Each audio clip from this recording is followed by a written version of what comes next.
Bonjour à tous. J'ai écrit un petit script bash qui pourrait être utile à beaucoup d'entre vous, surtout les youtubeurs. Voilà, dans mon exemple, j'ai sélectionné 5 vidéos qui ont des durées variables mais qui ne sont pas trop lourdes. Je vais lancer l'exécution de ce script et ça va créer ce dossier accéléré pour vidéo accélérée. Et dans ce dossier, cela génère non pas 5 mais 10 vidéos. En fait, cela génère 2 exemplaires de chaque vidéo. Le premier exemplaire se finit par underscore 0,5, ça veut dire que c'est la vidéo accélérée 5 fois. Ça c'est underscore 10, c'est la vidéo accélérée 10 fois. Je vous montre le script. Donc, pour ceux qui ne connaissent pas, ça c'est de la nomenclature, ça sert juste à annoncer à l'ordinateur qu'on s'exprime dans ce fichier en bash, dans le langage bash. Trashement peut accélérer, cela supprime le dossier ici, donc ça nous fait repartir depuis le début à chaque lancement de ce script. mkdir accéléré, cela crée ce dossier une fois qu'on a supprimé, ça permet de repartir de zéro. Echo départ, ça va juste donner un indice que le script est bien arrivé jusqu'à cette étape, est bien en train de tourner. Vous n'êtes pas obligé de le laisser, vous pouvez le supprimer cette ligne. C'est plutôt du débugage, ça m'a permis de débugger pendant que j'écrivais ce script. Ensuite, là on a une boucle for, donc for capture in étoile mp4, ça veut dire que dans ce dossier, dans le dossier où se trouve le fichier SH qu'on va lancer. Donc c'est important de le mettre dans le dossier qui contient vos vidéos. Cette ligne-là, elle commence ici, elle finit ici. Elle veut dire, tu prends tous les fichiers MP4, donc tous les 5 dossiers, là, le cas présent, les dossiers MP4, et le nom de chaque dossier, tu vas le stocker dans la variable capture.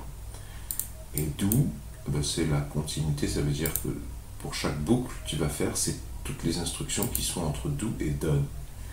Donc echo fichier capture, ça veut dire que tu vas afficher fichier et la valeur qui est stockée dans la variable capture. Ensuite, là, on arrive dans le cœur du sujet. On fait appel 2 fois à la fonction ffmpeg. La première ligne, c'est pour générer l'accéléré 5 fois. Et la deuxième ligne, c'est pour générer l'accéléré 2 fois. Alors, ce qu'il faut comprendre, il n'y a pas grand-chose à comprendre. -i, ça veut dire que là, ça va être le nom du fichier input, le fichier entrée. Donc, c'est capture. On retrouve ça ici. Voilà, il faut juste rajouter un $ et des doubles guillemets, des guillemets françaises, pour que le logiciel comprenne qu'on prend le fichier d'entrée en fonction de là où on est la boucle. Alors ensuite, V c'est pour vidéo, ça c'est un bloc, il faut le voir comme un bloc. Je pourrais le déplacer et le mettre ici, ça ne changerait absolument rien. C'est juste un des paramètres d'entrée de la fonction ffmpeg.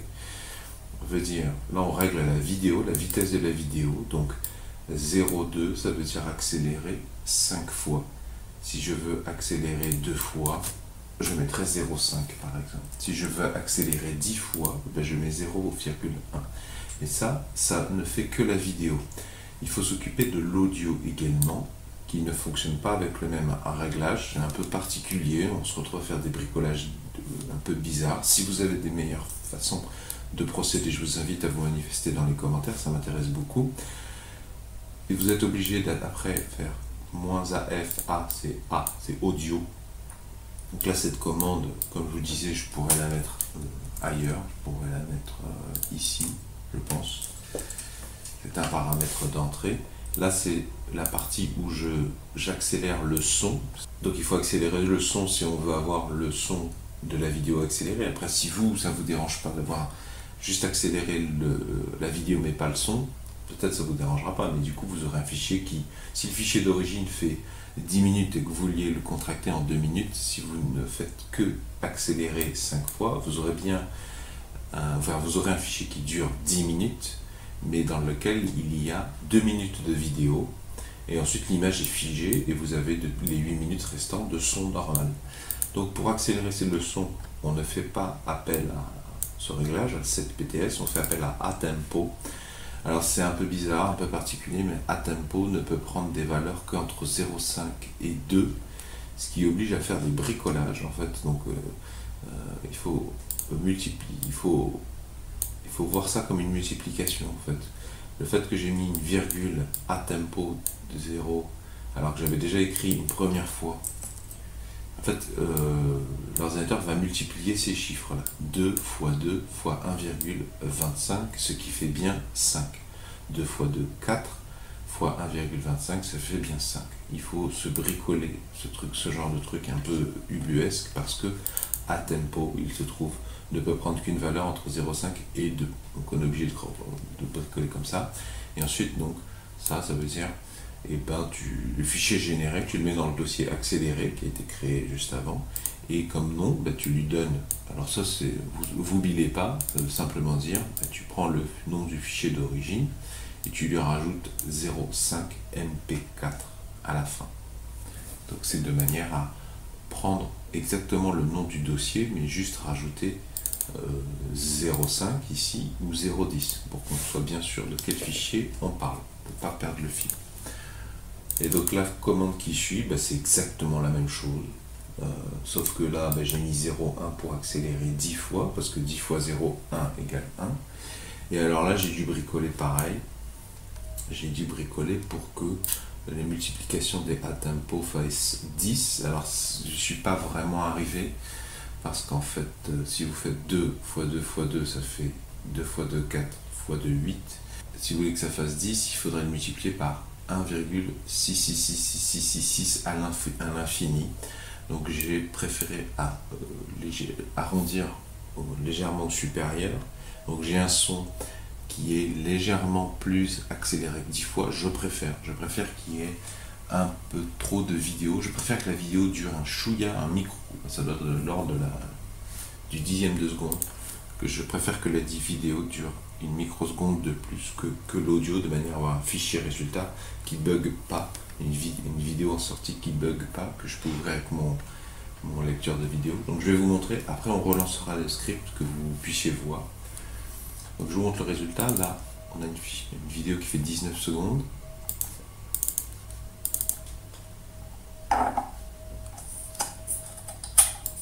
Donc là c'est bien accéléré 5 fois. Si vous faites 3 secondes multipliées par 5, ça fait bien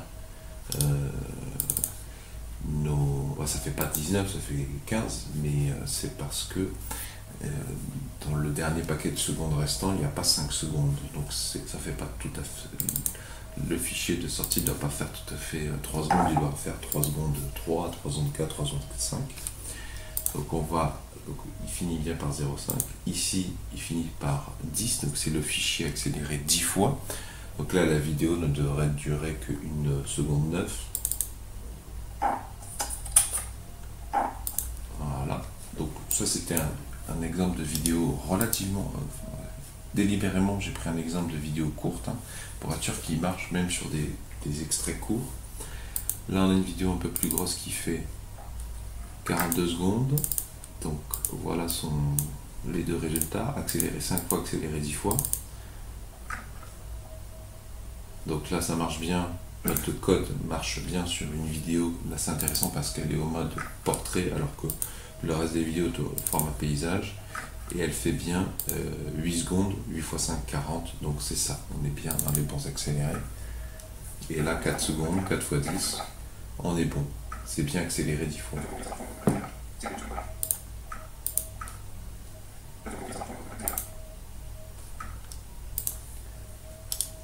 Ensuite ici on a une vidéo qui fait 50 mégas, 54 secondes, accéléré 5 fois. Ça permet de se rendre compte que le pied est en train de glisser. Là.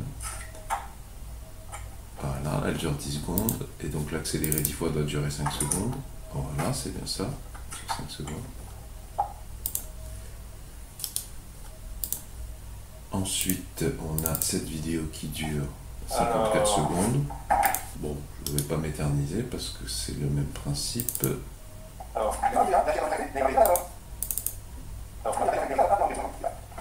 qu'elle dure bien 5 secondes.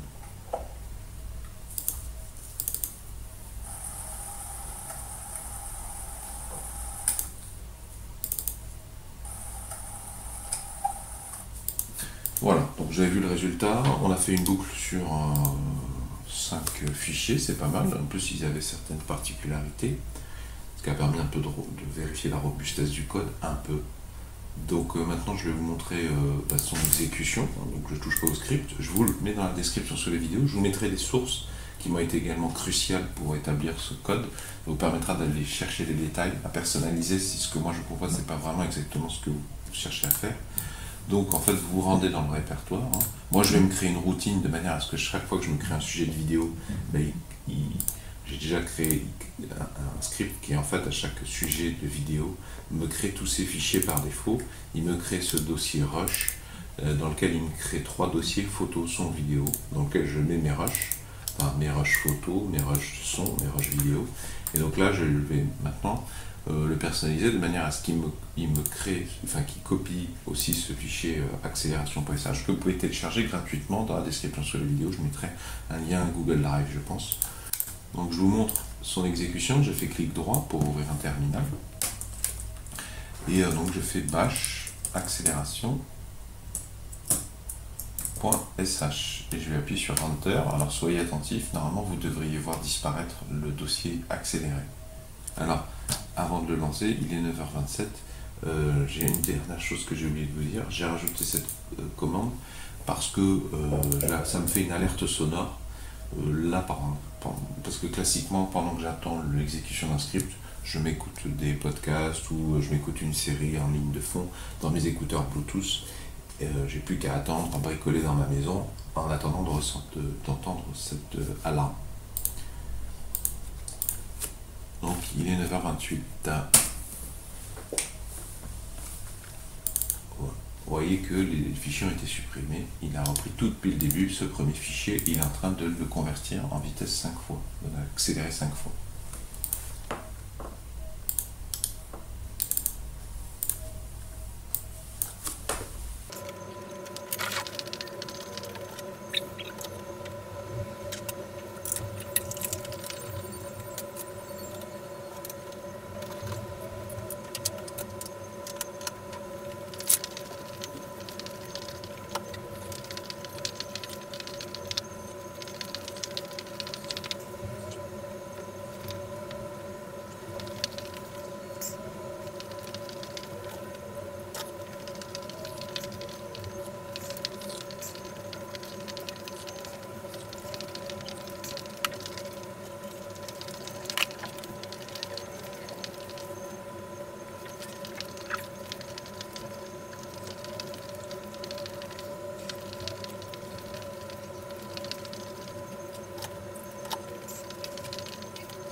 Voilà, donc c'est terminé.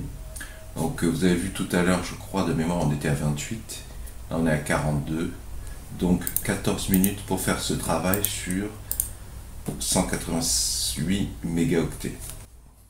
Et d'ailleurs, l'avantage de procéder ainsi, c'est qu'on bénéficie en fait de la meilleure vitesse d'exécution. Je pense que cet outil, la fonction FFmpeg, il n'y a rien de plus rapide à ma connaissance, bien plus rapide que les logiciels payants sur Windows, ça c'est sûr, mais bon, Windows quoi.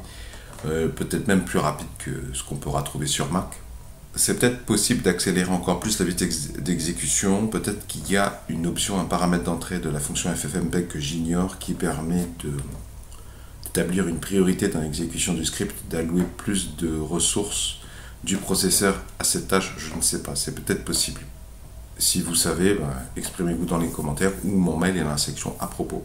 Alors moi j'ai ressenti le besoin de faire cette accélération 5 fois, 10 fois en ligne de commande parce que je fais énormément de montage avec Kdenlive.